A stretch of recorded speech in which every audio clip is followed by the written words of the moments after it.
Good evening, good afternoon, good morning, or whenever you happen to be listening to this. Welcome to the Film Realist Podcast, the film and TV podcast from a complete nobody that is hopefully for somebody. Apologies for the delay, but that's what happens when you have kids and a gastro bug goes through your entire house. I'm in the process of recovery, still not feeling 100%, so this episode, of course, is being uploaded late. It's not what I wanted to do. Dune Part 2 being my most anticipated movie of the year, so I'm very excited to do that review today. There will, of course, be a non-spoiler and spoiler section. There will be time codes listed in the description, and thank you to everybody who submitted answers for the question of the week. I think I'm going to make it a more formal segment, so make sure you are following on any of the social media platforms for the question later on if you miss it at the end of the episode. Let's get into non-spoilers for Dune Part 2. Your blood comes from dukes and great houses. We don't have that here.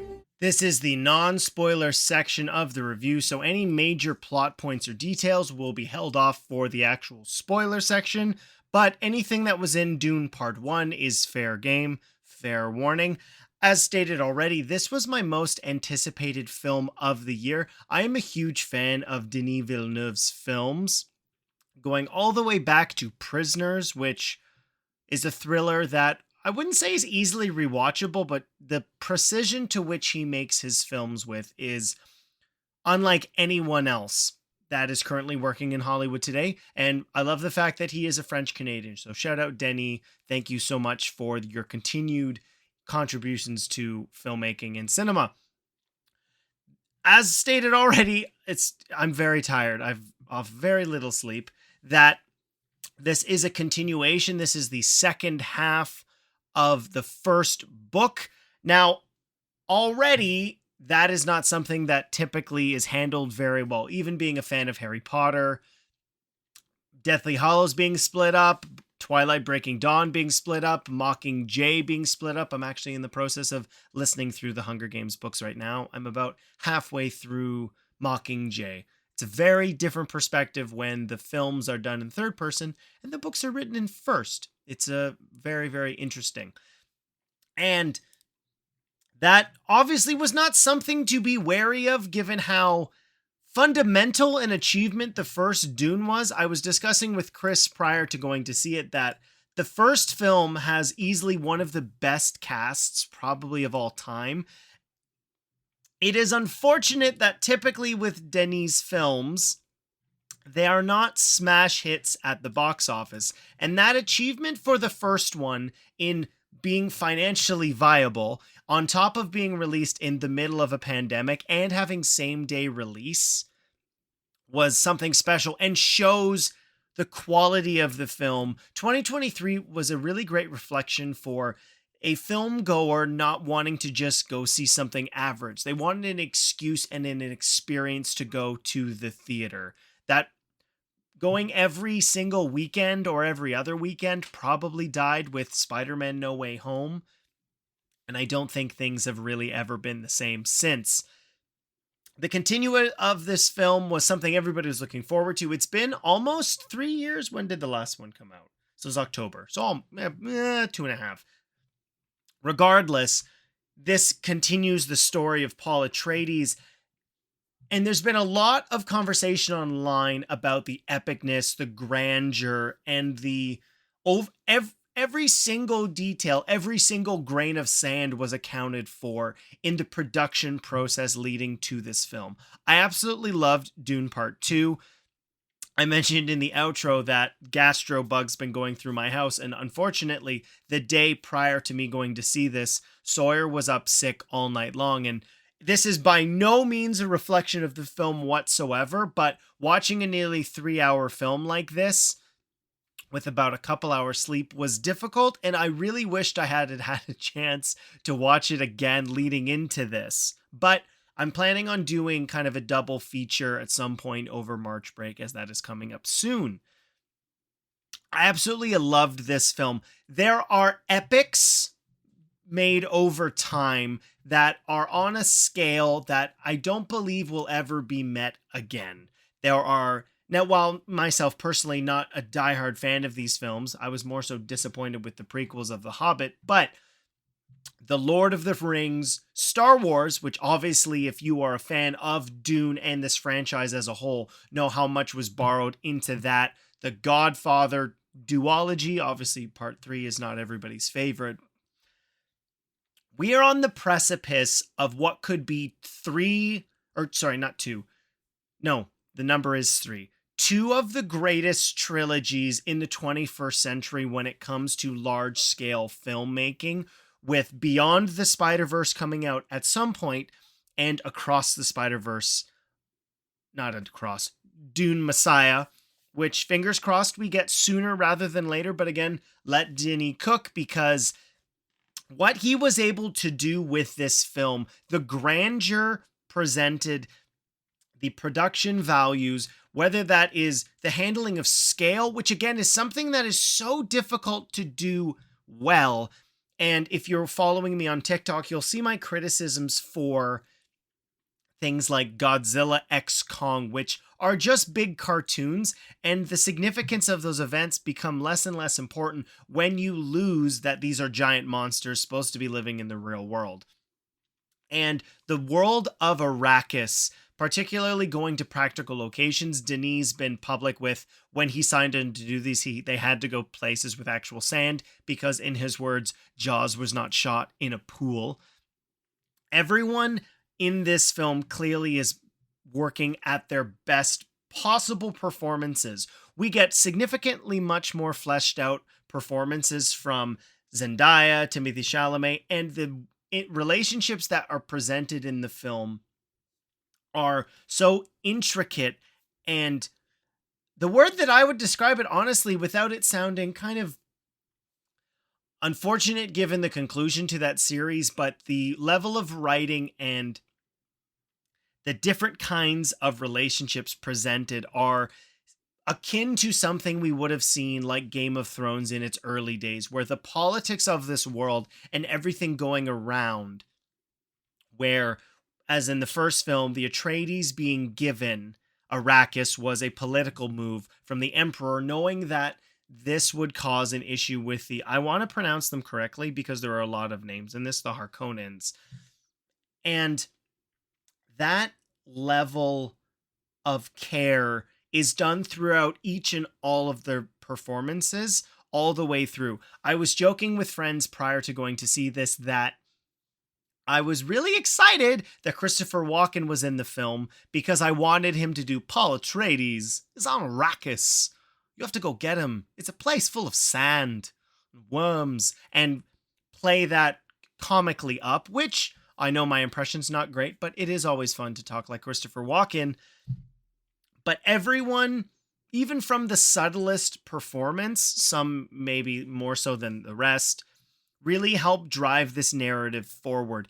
And as mentioned earlier, the epicness and scale of a film like this is akin to what you did see in the second and third film of The Lord of the Rings, The Two Towers, and Return of the King. There are no movies like this. There will not be movies like this afterwards. This comes from when you allow a filmmaker such as Denis Villeneuve to handle the screenwriting and every level of the creation of these two films with such meticulous precision that every single element is thought through, whether that's in the characterizations of everyone in the film. I was really nervous for Austin Butler's performance as there are so many interesting names and I don't want to mess them up, but Fade Rotha. Absolutely loved this performance from Austin Butler, really playing a quite animalistic character with such a brutal nature that it provides such an excellent dichotomy for what Paul Atreides is and the mission at hand for saving Arrakis and his Atreides bloodline. That being a significant thing in this film of carrying on the genetic material of whoever's in charge, Arrakis being the spice producer and the center of the known universe because of what spice is used for, allowing for intergalactic travel. At the same time, handling this Messiah nature, chosen one narrative in a way that has never been done before. And all of the seeds that were planted in the first film really do carry forward in this one. There was something trending online as well, and it was something I noticed when seeing the film, which is there's a really interesting flip in an element of one of Paul's visions that he had in Dune Part 1, and actually getting to see that come to pass, and that the future is not locked. Things can change. And I always really appreciate that element of destiny and the future, that not everything is predetermined for you. The reluctancy of this hero, Paul Atreides, it's so gratifying to see what Timothée Chalamet is able to do in something like this. A film that allows him to really use the skills that he has best, as opposed to a film I reviewed earlier with Wonka, where the reluctancy of this character in not wanting to be involved with this Messiah for the Fremen, what that could mean, at the same time being an outsider, but wanting to ultimately be a part of this culture for the benefit of everybody, was something that a lot of these concepts could be very heady. And I'm shocked. I've seen the original, but I don't remember very much of it. The original film from the 1980s. And it is insane to me that they attempted to make this into a film all at once, given how dense this novel is. What year was that? It was in, I want to, what year? 1984. Yeah, David Lynch's Dune. But allowing some of the scenes to breathe, really capturing the environment at hand. And I've used epicness and scale so much, but there are no blockbusters like this, particularly in an era where visual effects have been so criticized for being rushed and incomplete. And a lot of that does come to the fact that a lot of it was done after the fact to fix things. I read a report today that there is a scene involving Paul Atreides and a sandworm that took 3 months for the whole thing to ultimately put together. And using real elements and planning these things out, again, adaptation is a very different skill set than, I would say, a more vague blockbuster creation like something in the Marvel Cinematic Universe, which I am a fan of, don't get me wrong. But in having a creator like Denis handling Dune, similar to Peter Jackson with the original Lord of the Rings, knowing what the broad strokes are of the story, but then the finer details being managed so meticulously, creates a film that I don't think we are going to see again. This two-parter might be the best two-parter of all time. Messiah, at some point, likely will come out, given the fact that Denis talked about it. Hans Zimmer, the composer for the original score, has also talked about having some script pages being sent to him. It's difficult to talk about the actual story without getting into any particular spoilers, but having the political aspect in this space drama, which probably feels like an insult to some degree, but that is by no means my intent. It's an experience that I don't think you'll be able to recreate. Maybe with Dune Messiah, who knows? I really liked the first Dune. I think at times the pacing in this one is not as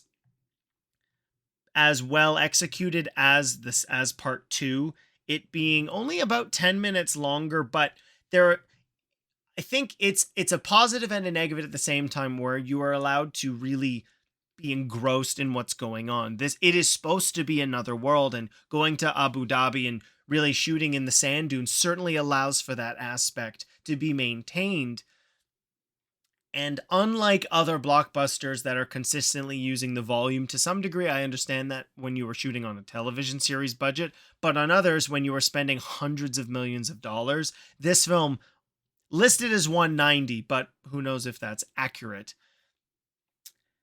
was something that unfortunately is an outlier in the blockbuster spectrum, but hopefully with things like Barbie and Oppenheimer and Dune Part 2, the film already being more financially successful in its opening weekend than the original one was, Dune Part 1, I'm really hoping that these are lessons for the studios at hand to see that when you allow a director with a specific vision to work on a property that they have a deep passion for, that you wind up with films like this. Jermaine, I know you were talking about Warner Brothers and having two of the best films of the year and whatnot, and I don't necessarily disagree with you, but this is what does happen when you, even against your best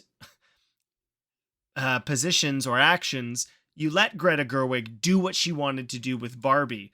But at the same time, I can understand why directors and writers are hesitant to work with Warner Brothers, given the fact that another film has been canned because of tax purposes with Acme versus Wile E. Coyote, which is really unfortunate. But this film coming out, getting the widespread acclaim it does deserve, it shouldn't be shocking. It is a much more dense version of a blockbuster. The first one included a lot happens, and I'm looking forward to getting into the spoilers.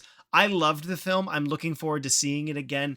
See it on the biggest screen possible. I rarely recommend IMAX because it's a very rare occasion for it truly to be worth that admissions price. But I would for this film, absolutely, and it's probably going to be the way that I see this film for the second time. So that will do it for non-spoilers. I'm going to jump into spoilers, cover all the plot details, revelations, and whatnot. So let's do that now.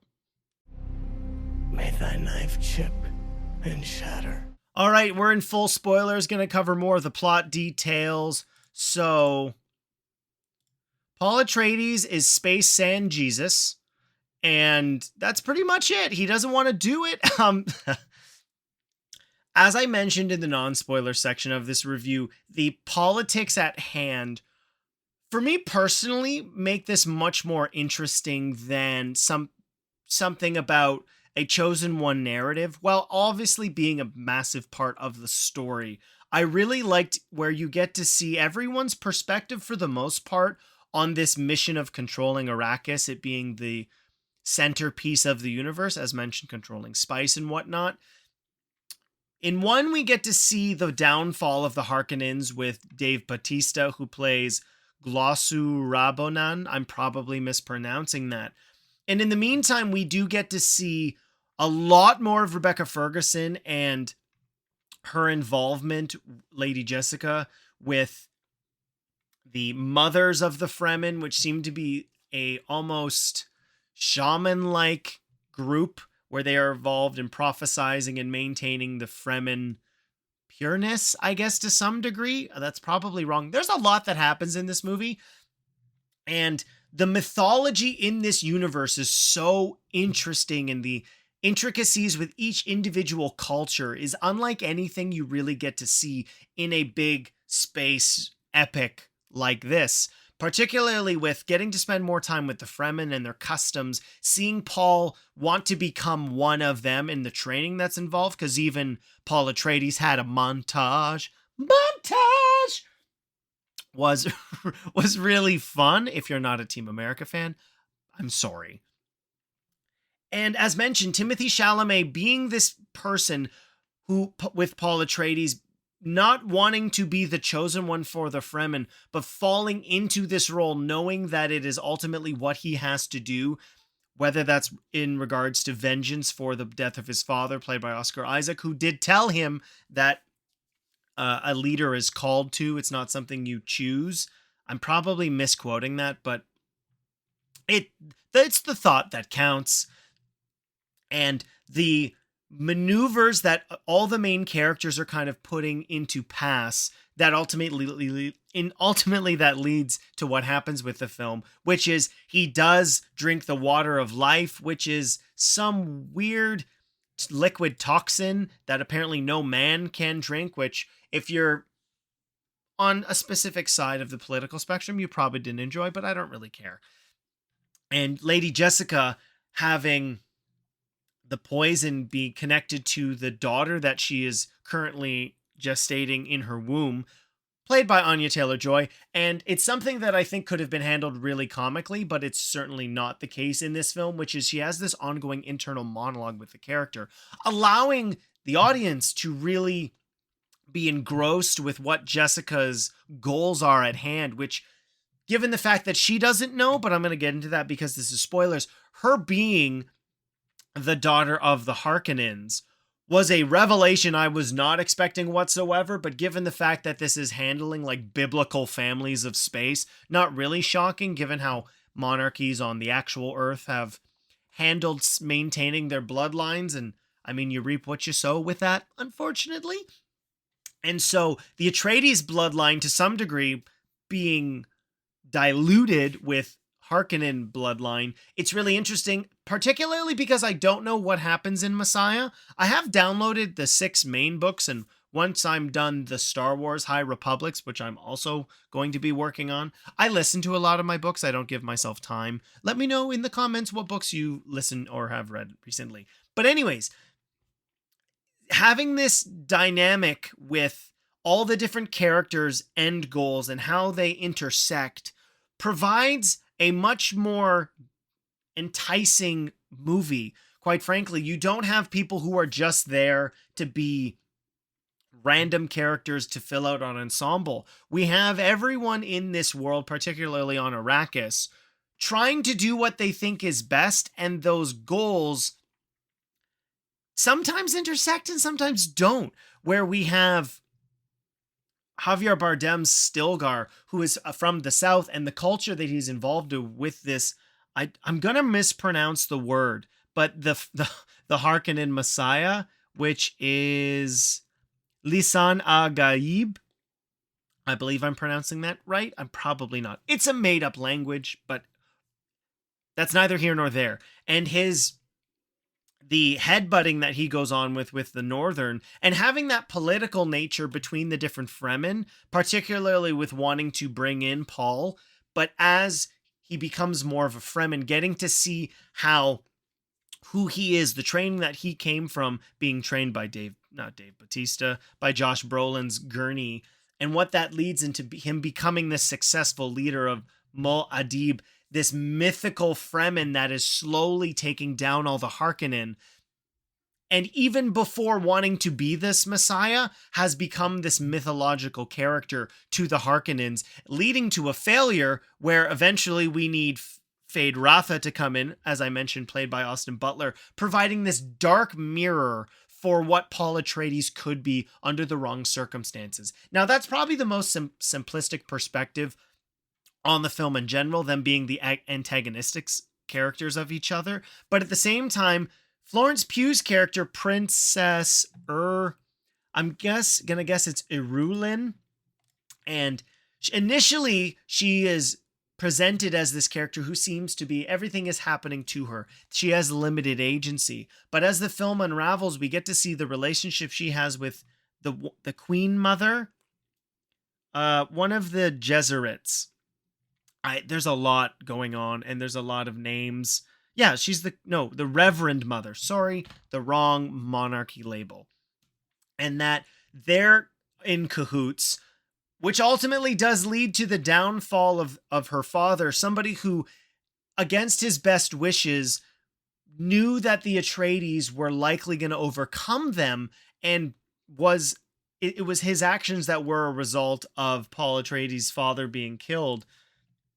Oscar Isaac, his Atreides character, I can't remember off the top of my head. Who is your dad? Who is your dad? Why doesn't it tell me? His dad was Leto Atreides. There's a lot of names in this, and it is similarly dense to Lord of the Rings, which is why it was broken up into 2 films. And in particular, leading into talking about Paul Atreides, him becoming a true Fremen, getting a name, which came from the mouse, which draws moisture from the air, and all of the metaphors that are presented in that. That sequence is the one I had mentioned in On Spoilers, where that easily could just be, wow, look at all this amazing CG, which of course is presented. The first Dune went on to win, I believe, Best Visual Effects and Cinematography. I have to look that up really quickly. But again, a scene like that could so easily just be washed over, and allowing, sound editing, it did win visual effects, yes. But allowing a scene like that to have scope, scale, and be invested in the potential for our lead character to actually die. Of course, that is not the case.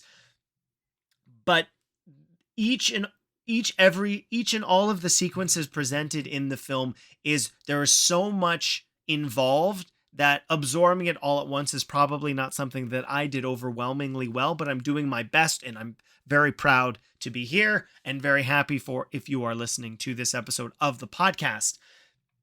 And again, the dichotomy to Arrakis, the bright sun, there's been some comments about switching from very low light to bright sand quite frequently. And while I think it could be comical to some degree, I personally, in the engrossment you have in the film, being so invested and eyes wide open to the world of Arrakis, and then, or being flipped with the world that the Fremen live in with the darkness and whatnot, I think that emotional and physical reaction that everyone, as Greg Fraser, particularly being the cinematographer, is able to pull from you.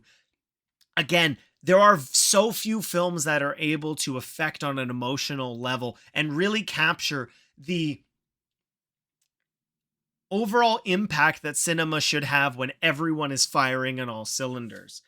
And in particular, getting to see the Harkonnens' homeworld and what apparently was shot in unlike any other thing before, an RFID. So not RFID. I'm very, very tired. But essentially it's a specific low light lens that really allows to make the world feel especially different.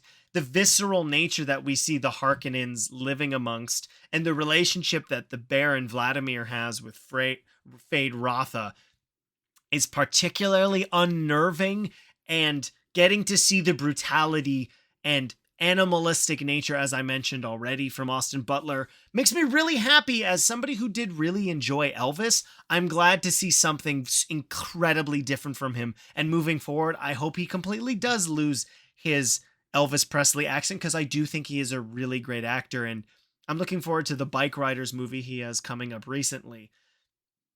And as mentioned, the cast from top to bottom, Zendaya's performance as Chani is one I really hope doesn't go overlooked by anybody, being this character who is all about the Fremen world and their methodology, her being from the north, not believing in this messiah, and ultimately having her heart be broken because she falls in love with Paul, but for political reasons, he decides to take the emperor's wife. That would be different. That'd be weird. He chooses to marry Princess Erlin so that way he can have a stake and become the new emperor, which culminates in it not being accepted by the rest of the houses. Very Game of Thrones. Again, this book came out in 1962, so it's not surprising that some of these elements would affect other things moving forward. And that's not to say that they are copying those things. As Joseph Campbell, I believe, said, there's only so many stories under the sun. He probably didn't say that, but it doesn't actually matter. The sentiment is still accurate.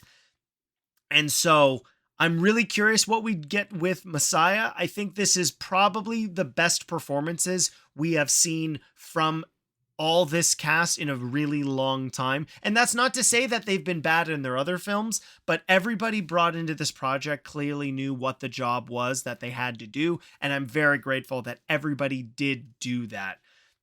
I'm hoping Messiah comes out in the next 3 to 4 years. I believe there is a time jump, so I'm really curious as to how that's going to be affected. Obviously, people age in real time, or they age slowly because it's Hollywood. I loved this movie. The revelation that Anya Taylor-Joy plays plays the daughter of Lady Jessica, and I believe she's pregnant before her dad dies, that being Leto Atreides. I'm not actually very, very sure about that. I believe personally, you can see this film without having seen the other one. I really wish that, particularly in Canada, they offered a dual screening where you could see both parts, which would probably wind up being about 6 hours long, even with intermissions. That is something I did hear some people talk about, which is that they wished that there were intermissions for longer films like this being almost 3 hours long. But even without that, I think the film is absolutely stunning. It's an absolute must watch. I highly recommend you go and see it. Most of my immediate family went to go see it opening weekend, clearly resulting in something like the box office success that the film did have. I don't really have anything else to say. I'm looking forward to rewatching it, and if I have any other opinions, I will probably just post them on social media. That will do it for my spoiler review of Dune Part 2. Let's get into the outro, which will contain question of the week. Welcome to the question of the week. The question of the week is posted on all social media platforms, typically about Wednesdays or Thursdays. You can comment directly on there, or you can respond on Spotify or tweet at me, which I guess is one of the social media platforms. We got many different responses to this week's episode, which I'm super grateful for. This is going to be the lead-in of the outro for each and all podcast episodes. The question of the week was, what cartoon would best work as a live-action remake? We got several answers. The first one from Jermaine, thank you, Jermaine, for your response, was Batman Beyond is the only choice. And then Jermaine also said Young Justice. So Jermaine, I guess it's not the only choice. I love both those cartoons, so I would, of course, love to see that. It was recently leaked that some of the people involved with Spider-Verse pitched a Batman Beyond movie. I would absolutely love to see that. You can also email in, as Dylan Pollock did, which was, tough question, since a lot of it has been tried already, but I kind of think Jimmy Neutron would be cool and doesn't go so fantastical that you'd lose it with a live action instead of animated, sort of like young Sheldon with better inventions. All right, that's true. And interested to hear other answers. Dylan is, of course, the co-host of Films to See Before You Were Deceased, aka Movies to Watch Before You Died. Dylan, thank you so much for your answer. Stephanie Little said Sailor Moon. Nalina Heisey said 16. And then I had some comments on social media from Fat Boy. Total Drama Island. No other answers are worthy. And then who wrote this one in? Lagna wrote in Happy Tree Family. The Coder 1514, Carmen San Diego. And lastly, the most active commenter, very appreciated, Scotty Cameron. My first answers are Ben 10 and Generator Rex. However, I would also like to see an adult G.I. Joe's Resolute and HBO's Spawn adapted to live action too. I know those are more cartoons based on comics. That's okay. Those are great answers. I love Ben 10. I think the main run of Ben 10 Alien Force, and then Ben 10 Ultimate Alien was absolutely incredible. And I'm really hoping that if we do get something from there, we do get it treated with much more seriousness than the more recent reboot, but that's neither here nor there. The question for next week is, what do you think is the best book to film adaptation? Of course, it will be posted in the show notes, and I will post it later on so you can see that there. Next week's episode of the podcast will be a review of Kung Fu Panda 4. I love this trilogy. I think, quite frankly, it's underrated. So I'm very much looking forward to seeing what they are able to do with a enter into the tetralogy, which I believe is actually how you say 4 films, not quadrilogy. If you love the podcast and you have not already, please leave a 5-star review on your podcast platform. I'm Kyle Naranya, the Film Realist. Thank you for listening to the show, and I hope to see you next time.